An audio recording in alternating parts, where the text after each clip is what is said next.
Hello everyone, welcome back to my channel Goldie's Desire. কালকে যেমন তোমাদের বলেছিলাম যে চিড়ের লুচির সাথে যা যা হয়েছিল সেই সব কিছু নিয়ে বড় ব্লগ নিয়ে আসবো। তো এসে গেছি, দেখতেই পেলে যে কী হয়েছিল। তো চলো দেখে নেওয়া যাক কীভাবে কী হলো। প্রথমে ছোলার ডালটা আর আলাদা করে কিছু দেখাচ্ছি না, মেনলি এখানে যেটা দেখানো সেটা হলো চিড়ের লুচি। আচ্ছা, চিড়েটাকে পরিমাণ মতো চিড়ে নেবে, যে যেরকম পরিমাণে খাবে আর কি লুচি সেই পরিমাণে। আচ্ছা, চিড়েটাকে নিয়ে কিন্তু প্রথমেই ভালো করে দুবার ধুয়ে নেবে, কারণ বাইরের জিনিস আফটার অল অনেক ধুলো টুলো থাকে। যাই হোক, তারপর চিড়েটাকে কিছুক্ষণের জন্য ভিজিয়ে দেবে, মিনিট 10-এর জন্য ভিজিয়ে দেবে। এরপর ততক্ষণ আমরা পায়েসের জন্য দুধটা জাল দিয়ে নিচ্ছিলাম। যাই হোক, আমাদের অতটা দুধ লাগেনি, এর হাফ পরিমাণেই আমাদের হয়ে গেছে। আর কাজু কিশমিশগুলো আমি এদিকে ভিজিয়ে নিচ্ছিলাম, কারণ কিশমিশগুলো একটু ফুলে ফুলে উঠলে পায়েসে দিলে দেখেছি বেশ ভালো লাগে। তো চিড়েটা ততক্ষণ ভিজছে, এখানে পায়েসটা ফুটানো হচ্ছে, দেখতেই পাচ্ছ বেশ ভালোই ফুটে এসেছে। আচ্ছা, এবার চিড়েটাকে শুকনো করে নিয়ে, মানে জল ঝরিয়ে নিয়ে, নুন একে একে, তারপর হচ্ছে সাদা তেল, আর একটা মশলা স্পেশাল, সেটা হলো জিরে ধনে ভেজে নিয়ে শুকনো খোলায় সেটাকে গুঁড়ো করে, যেটা এখন দেয়া হলো। আর একটা জিনিস দিতে হবে, সেটা হলো জোয়ান। এটা কিন্তু মাস্ট, এটা না দিলে হবে না।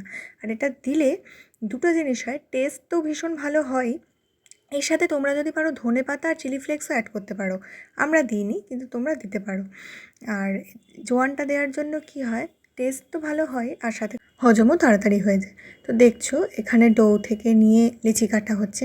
একটা কথা বলে দিই, সেটা হলো আমরা যে ভুলটা একটু করে ফেলেছিলাম, সেটা হলো আমার মা মেখে রেখে বেশ কিছুক্ষণের জন্য চলে গিয়েছিল, যেভাবে ময়দার লুচি পরোটা করতে অভ্যস্ত। কিন্তু এই জিনিসটা করবে না, তাতে করে কি হয়, গোল গোল শেপটা না বেলার সময় আসে না, বেলন চাকিতে একটু আটকে যায়। আর এটা মেখে সাথেই করে নেওয়ার চেষ্টা করবে। আর এটা করতে একটু ময়দার ব্যবহারটা বেশি লাগে, মানে ময়দা দিয়েই এটা বেলতে হবে, ময়দা দিয়েই লেচিটা কাটতে হবে। আর যতটা চিড়ে নেবে তার হাফ পরিমাণ কিন্তু ময়দা নেবে, ময়দার পরিমাণ যেন বেশি না হয়। দেখতেই পাচ্ছ এখানে গরম গরম ফুলকো ফুলকো লুচি ভাজা হচ্ছে। আর ছোলার ডালটা কিন্তু ভীষণ সুন্দর হয়, থকথকে করে আমার মা, খুব ভালো লাগে খেতে। ওইখানেও কিন্তু ওই ভাজা মশলাটা ইউজ করা হয়। আর পায়েস তো এই ছিল কালকের মেনু। আমি বলেইছিলাম যে কী কারণে আমরা নিরামিষ খেয়েছিলাম, যে বর্ধমানে কৃষ্ণকালী মায়ের বাৎসরিক পুজো উপলক্ষে ওই দিনটা আমরা নিরামিষ খেয়েছিলাম। আর তার সাথে একটু স্যালাডে শসা নিয়ে নিয়েছিলাম। সত্যি বলছি ভীষণ টেস্টি হয়েছিল। লুচিটার রিভিউ তো আগেই দিয়েছি, যে পরের দিন পর্যন্ত তুলোর মতো নরম ছিল। প্লিজ একবার হলেও বাড়িতে বানিয়ে খেও।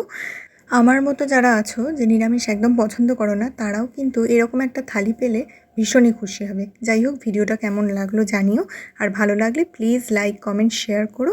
দেখা হবে পরের ভ্লগে, খুব তাড়াতাড়ি আসছি। টাটা।